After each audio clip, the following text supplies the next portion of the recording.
I have a bachelor's and master's in speech and communication, Case Western Reserve. I've spent a lot of time studying these issues in terms of concentration, in terms of access, the fairness doctrine which became defunct so many years ago. And one of the things that I intend to see as I assume the chairmanship of the Domestic Policy Subcommittee, which has jurisdiction over every department of the federal government, all regulatory agencies, I intend to hold hearings on media reform and all the issues that we've been concerned about for years. I'm going to have an hearing in Washington, D.C. If we have to, we'll have a full week of hearings where we'll cover every single area of concern in terms of concentration, in terms of vertical and horizontal integration, of media ownership, in terms of cross-ownership. There are so many serious economic issues and issues of democratic governance that need to be addressed, and I fully intend to provide a vehicle for them. And if anyone out there is interested in providing me with ideas, in many cases it's the life's work, so many people came to this conference, I would like to hear from you now because we can set the stage for a tremendous shift. You can reach me at kucinich.us, or you could send me an email at djkucinich@gmail.com. So either way is a way to reach me, and I just want to assure you that I'm interested in what you have to say. And I also have my own personal experience. You know, as a candidate for President of the United States in 2004, I saw how the media deliberately shut out discussions about the illegality of the war in Iraq. You know, I pointed out right from the beginning and wrote memos to members of Congress on October 10th, 2002, that there was no evidence at the time that Iraq had anything to do with 9/11, Al-Qaeda's role in 9/11, that Iraq did not have weapons of mass destruction, did not have the intention or capability of attacking the United States. And the major media ignored that. As a matter of fact, I remember a meeting I had with the editors of the New York Times, who never wrote about the meeting, but they scoffed at any suggestion that I made of all the things that I've just told you. And so we know the New York Times played an unfortunate role in carrying the United States into this war. That's why the media reform movement is so critical to opening up the media and also holding the mainstream media to a higher level of accountability. Because as we move forward, we can help the mainstream media assume the role that democratic governance expects of a free press. I also know, as someone who ran for president, that if they don't want to cover a discussion about the war, they're not going to. Now it's starting to shift because the policies of the Bush administration have proved to be so bankrupt. And what we need the media to shift to now is a dissection of the Bush administration's policies that would set the stage for a war against Iran. We're talking here about a worldview that is a danger to the entire world community and a danger to our society. And so your work is work that will help birth and accelerate the transformation. I thank all of you for the work that you've been doing over the years in making sure that there's another way of getting a message out. And as a matter of fact, as a candidate for president this time, I've already seen, because of so many bloggers and so many people in media reform and alternative media, I'm already seeing that the media, mainstream media, is providing me with a different level of coverage than they did in the last time. So it shows. I mean, this thing has an impact, what you're doing. I experience it in a personal way, but I also experience it as someone who shares your concern about issues of democracy, of freedom of the press, of the FCC Act of 1934, and of all the things we have to be concerned about. So let's work together in this coming year to establish a week-long series of hearings on the entire architecture of issues that relate to media reform. Help me, help you, make this a movement that can reach deeply into the grassroots of the country and make everyone feel in this democracy that they have a voice, that the voice of the people really reflects Lincoln's dream of this idea of a government of the people, by the people, and for the people. And it's media reform and your efforts that are key to that. Thank you very much.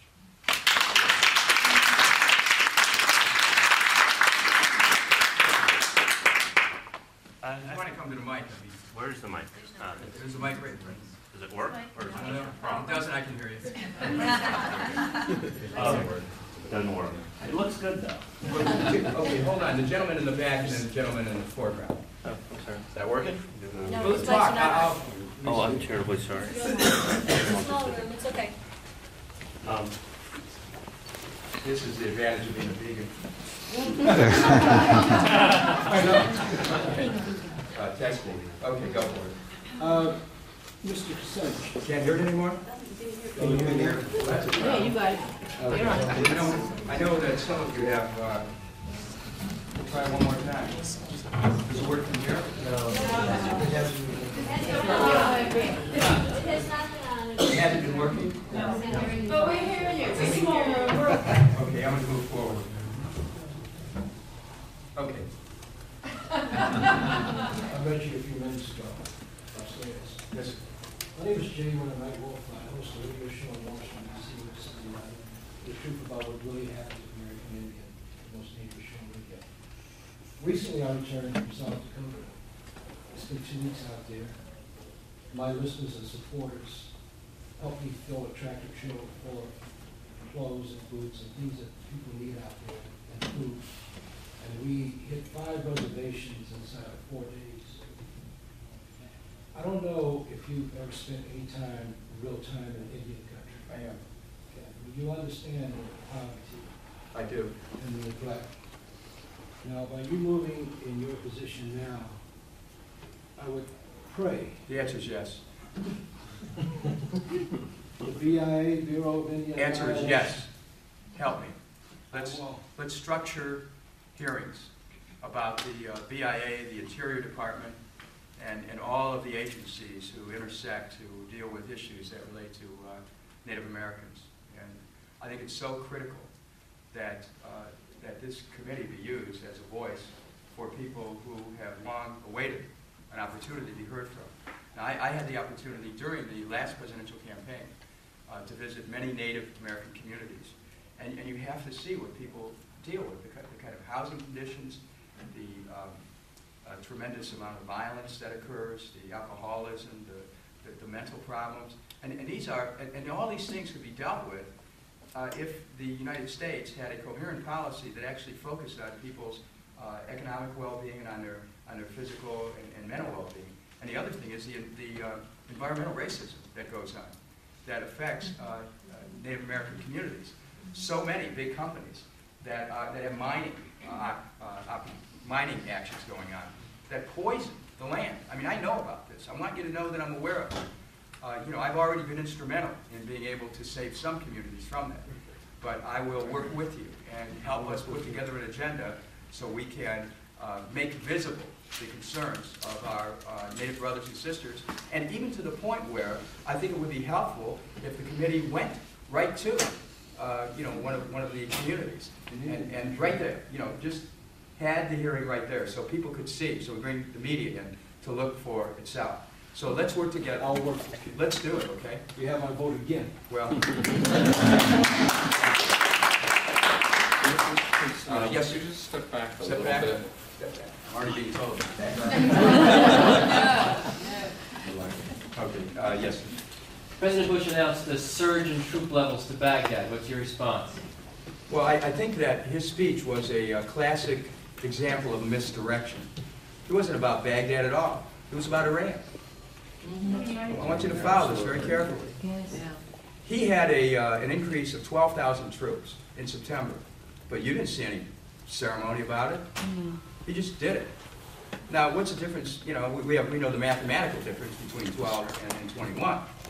But what's happened is this president, having created such a mess in Iraq, is now moving forward with a plan to attack Iran. Now, let's go over some details.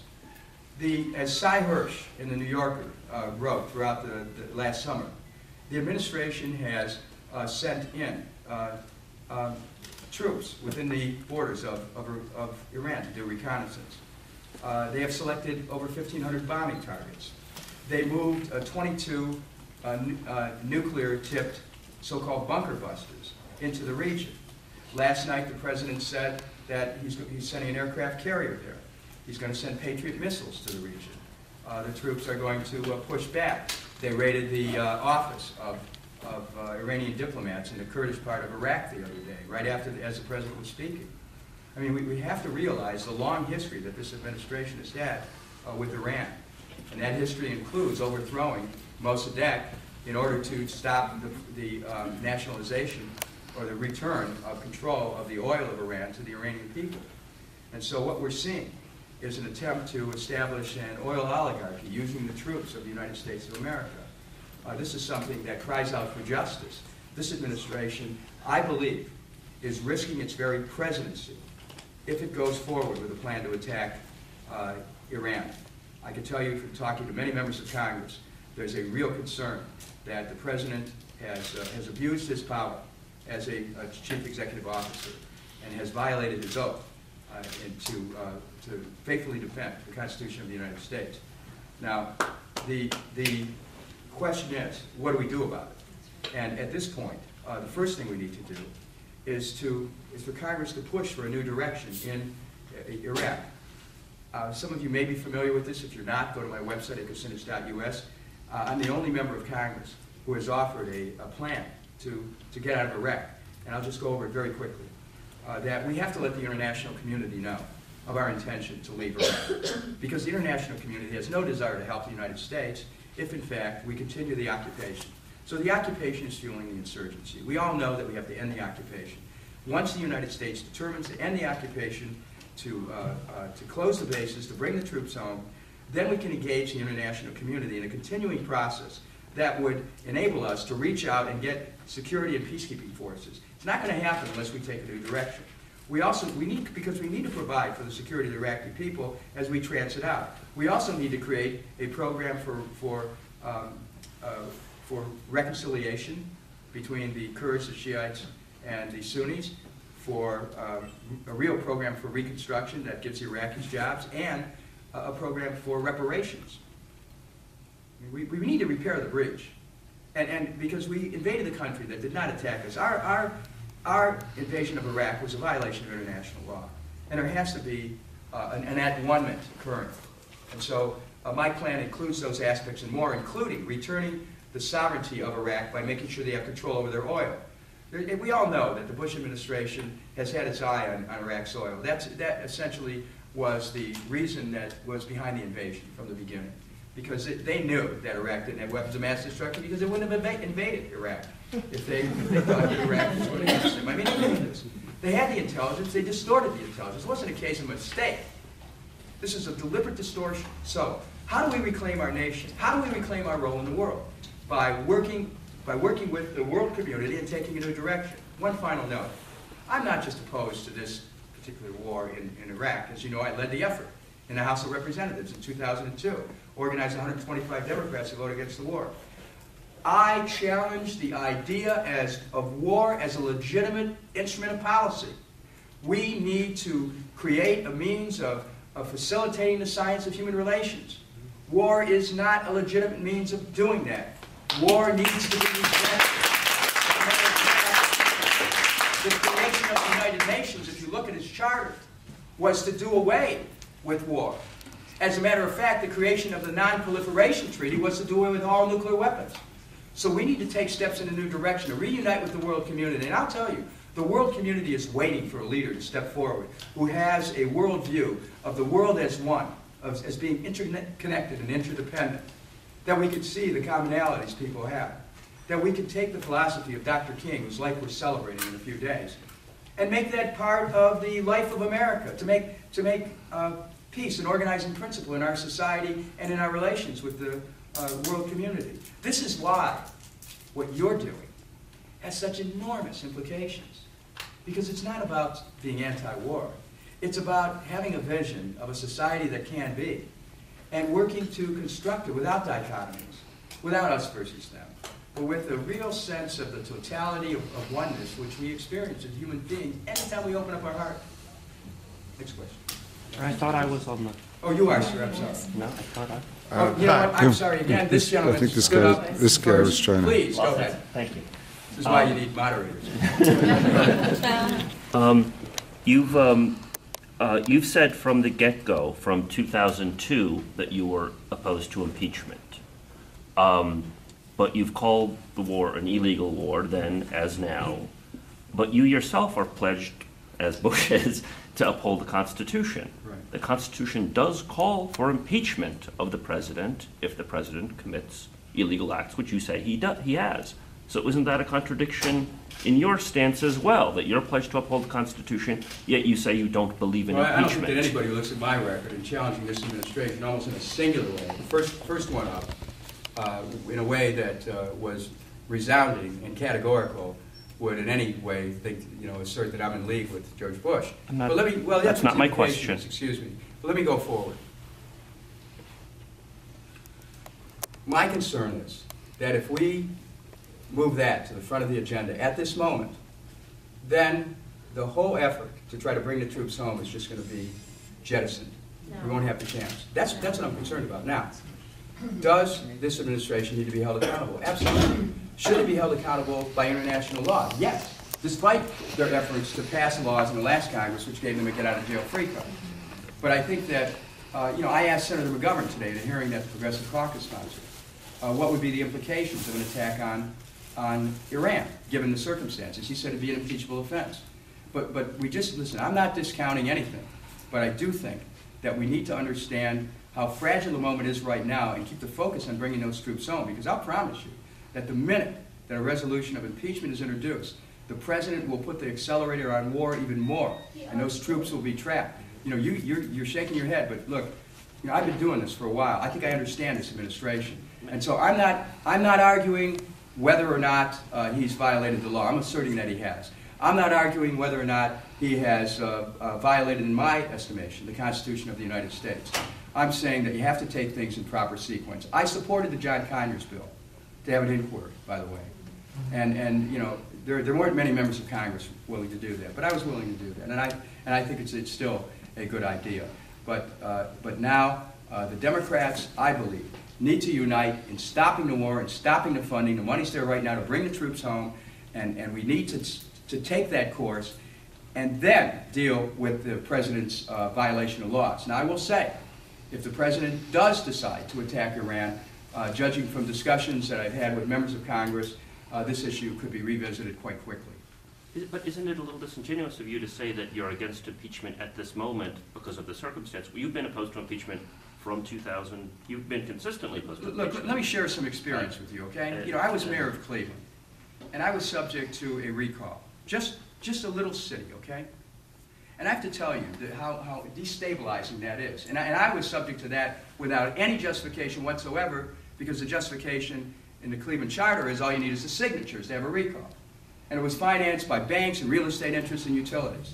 But I saw inside how destabilizing it is. Now, it may be at some point that cure may be necessary to move on quickly.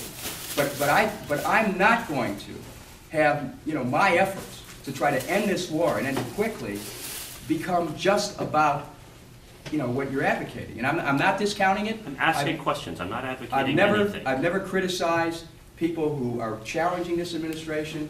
I continue to do it. A case has been built. John Nichols' book is a ringing declaration of the urgency of looking at these issues. They have to be looked at, but I think that we got to take things in the order in which we need to deal with them. And I'm saying that right now we have to focus on ending that war and bringing the troops home. Once that is over, we see the conduct of the administration, review it. However, if they pull the trigger on Iran and they attack Iran, I think that that all bets are off with respect to an impeachment. Yes. Nixon's administration dismantling our constitutional rights, including the First Amendment, among other rights. Journalists can now be jailed and are being jailed in this country for, say, publishing classified documents, even if you don't know it's classified. They can read our mail. We can't protect our constitutional or our confidential sources anymore. We have a woman right here in this room, or she was here earlier, whose son That's me, I'm right here. has been in jail for 144 days because he's refused to turn over a videotape that he made filming a demonstration that the FBI came asking. Do we have a need for a federal shield law, and what would you do to protect and restore the rights of journalists? The answer to your question is yes. And the end of this administration. Sure. That would mean a lot to him because he supported you for, he said give you a hug again. I mean, he was so supportive of you before when you were running, and in spite of all this, he still believes in American Just democracy. to Josh, keep the faith, courage. So, Thank you. thanks. Thank you so much. Thank you. Thank you. Thank you. God And I'm bless sorry you, for and what your family and what Josh Thank is you. going through. And But let's talk is about. Is there anything you can do in terms of helping make sure that if we can get a federal shield law, it will protect bloggers and independent journalists? Well, this committee that I have doesn't originate legislation, although we can, as a result of hearings, offer it. I would be willing to, as part of the media reform week that I envision, to hold hearings on journalists who have been either prosecuted or persecuted because of their defense of the First Amendment. And you know, this goes back to, you know, these issues go back to the beginning of our country, where the power of government is used to try to force independent journalistic voices to be quiet. And one of the resounding powers of democracy is a free and unfettered press, and it's particularly important for media reform because the corporate media, as we know, is backed down on some very significant matters. I mean, even the thing, you know, I think there should have been an inquiry into why Dan Rather was sacked, because he very well could have been set up. I mean, really, you know, so you look at those things and you say, how can we free those who are in the media and make them able to do the job that they love doing and make sure that they're not being subject to prosecution? And so what I would ask you, for those of you who are interested in that, help me build a case so that we can make the public aware how critical it is that these journalists have an opportunity to, first of all, have their plight be known so they're not forgotten, and secondly, to recommend changes in law, like a shield law, that would enable journalists to be protected. I will be in Washington Stop by. Come by. February 8th, because Reporters Without Borders has asked me to come when they have their meeting with the National Press Corps, and Lucy Moreland is trying to set up meetings for me, so if you could send me an email at djkucinich@gmail, what I'll do, it's kind of short notice, but maybe we could still put something together. That'd be awesome. Let's see, okay? Because the committee should be starting its work about that time. Yes, sir. Is there anybody? Kucinich, I just had a follow-up on that. Yeah, go ahead. I mean, as a follow-up on that, there's also a chilling effect, even for those journalists that haven't been called course to there is. jail. And for our sources, I'm very concerned, having interviewed whistleblowers where their jobs or even lives could be at stake, that the government can listen to my phone calls, my internet, anytime they want to. With no warrant. This surveillance society is something that needs to be dismantled, right? The idea of the Patriot Act and all of its errant descendants needs to be looked at and actually repealed. You know, the Patriot Act was a desecration of our Constitution. I want to share with you a story. When we had 12 hours of hearings on the day the Patriot Act was passed, but on a different bill. At the last minute, the administration brought in a totally separate bill, you know, about this size. And they brought it to the floor of the House. And there were no committee hearings on this bill at all. Most members of Congress hadn't even seen the bill. Most members of Congress voted for it, sight unseen. You know, I happened to, you know, as part of my speed reading skills, went up to the speaker's rostrum where it was sitting on the counter, and I flipped through it very quickly. And I saw some of the things that I thought, you know, needed to be discussed, and I talked about it on the floor of the House. There is a bipartisan coalition now to take a move in a new direction on this issue of civil liberties and basic constitutional rights. And it's ideologically across the spectrum. I mean, my partner in the last Congress was Butch Otter, who was just elected governor of Utah. He's a libertarian, I guess you could call him. Ron Paul, libertarian, you know, worked with us on some of these issues. So I think we can get a bipartisan coalition on that. And a bipartisan coalition is emerging on the issue of Iraq as well, and U.S. foreign policy. When you look at what Senator Hagel had to say. You know, this is a very important moment.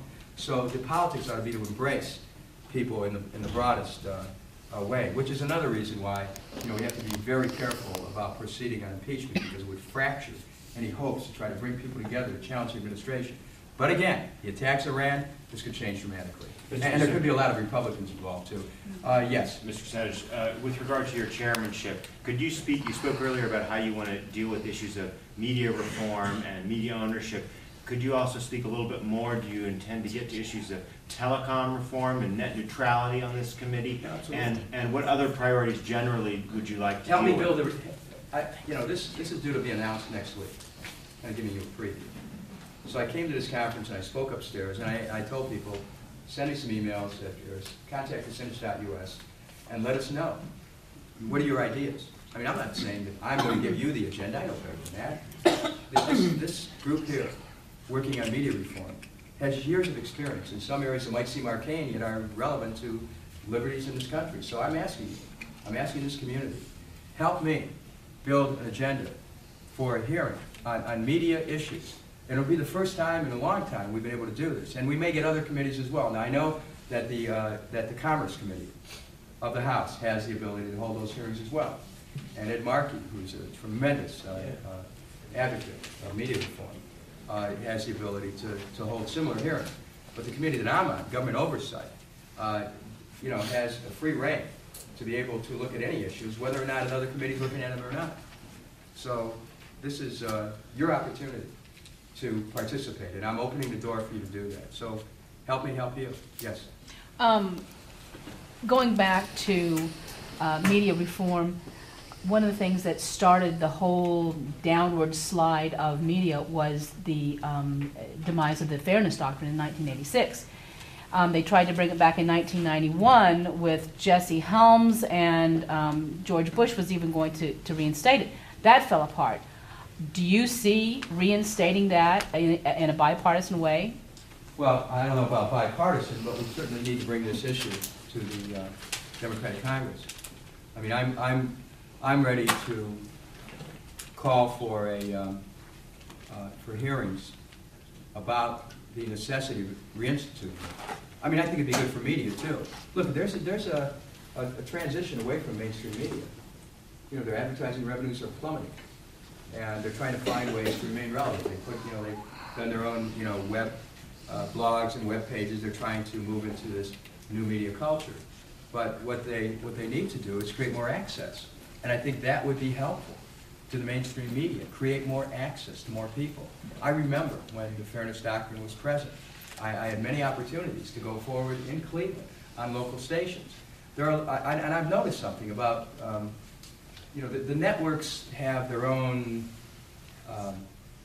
particular logic when it comes to access. But I'll tell you something, at a local level, this media reform movement could have a profound impact. Because I think that the people that manage those local stations, they're much more ready to entertain some of these discussions because they know they have to maintain contact with their viewer base.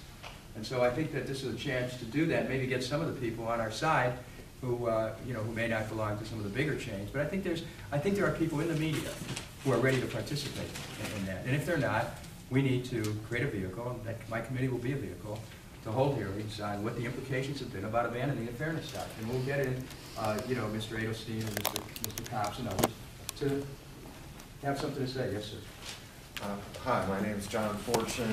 I'm with Defenders of Democracy. We're a group focused solely on voting machine issues. And in Georgia, where our group is based, we have to be the media because we don't get media coverage of the basic truths about how paperless voting machines can be manipulated. And I'm a computer programmer. All the safeguards I would build into any accounting system are absent intentionally from the voting systems that are paperless in use in Georgia and elsewhere. I know that there's a bill out there called H.R. 550 that has 220 sponsors, but I know it's a flawed bill, and I understand that you've introduced a stronger bill that mirrors the bill that we've introduced at the state level in Georgia. Right, I've worked with a lot of the organizations that you're involved with in calling for a paper ballots in all federal elections.